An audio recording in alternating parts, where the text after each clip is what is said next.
Chairman.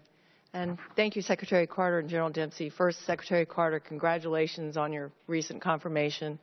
And General Dempsey, I want to say thank you not only for your generosity of time before this committee, but also with new members in general. You've been very, very kind, so thank you. First, I'd like to start, Secretary Carter. In 1915, 100 years ago, this year, the Mark V dive helmet, the trademark of diving, was created. Military divers are located at a number of military installations around the country, including at the Naval Support Activity Center in Panama City, which is in my district. I had the opportunity to visit recently, and it's just phenomenal. With the 100th year upon us, Mr. Secretary, I would much appreciate if you would support the designation of 2015 as the year of the military diver, to honor those who are serving and have served and will serve as military divers for our country. Well, first of all, thank you for hosting our folks and for supporting service members in your district. We take it for granted. We're very appreciative of it. And that sounds like an excellent way of commemorating the significance of the diver community. So thank you for that suggestion. Thank you. I really appreciate that support, and I know that the men and women who serve as military divers do as well. So thank you. Thank you. And a separate question. Yesterday, to both General Dempsey and Secretary Carter, I asked the service secretaries about their wounded warrior care programs. As the Congress debates a new authorization for use of military force, one of my priorities is knowing that should we engage in military in current or future conflict, our military in current or future conflicts, that our military service members go into this fight with confidence that this country will take care of them, especially the most severely injured, when they return home.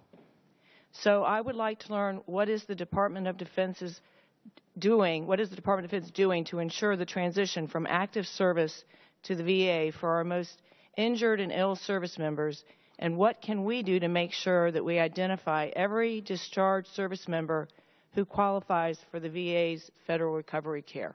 And I appreciate your answers. Okay. Well, I'll start, and then, Chairman, if you want to join in. First of all, thank you for your interest in that, too.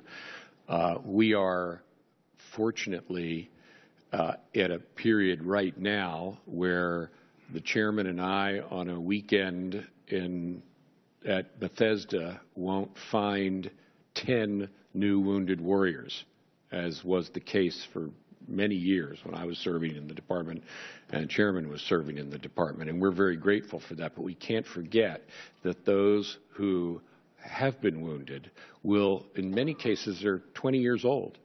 They have a long life ahead of them. And that means we have a long obligation to them. And I am concerned that our country remembers the sacrifice of these service members in all the years that they'll live, and I think we owe them that. And of course, we hand them off to the VA, and your question goes to how good is the transition program for their care to the VA and in general to civilian life.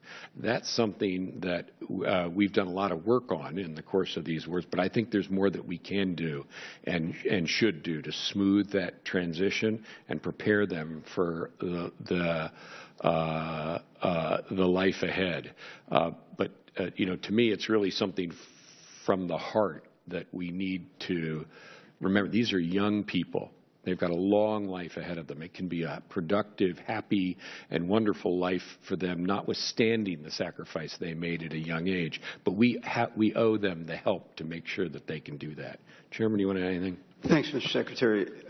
Yeah, we've actually, the service chiefs and I, and with the help of the department, have included in our budget two aspects of this. One is the care of those who have already been wounded through the life cycle of their care. And secondly, importantly, we're taking a look at, there's three areas where we've developed incredible expertise and we can't let it erode. One is amputees, second is burn victims, and third is brain injury.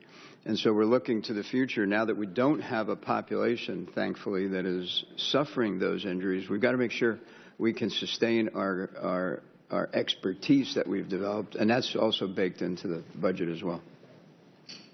Thank you very much, and our hearts are in the same place.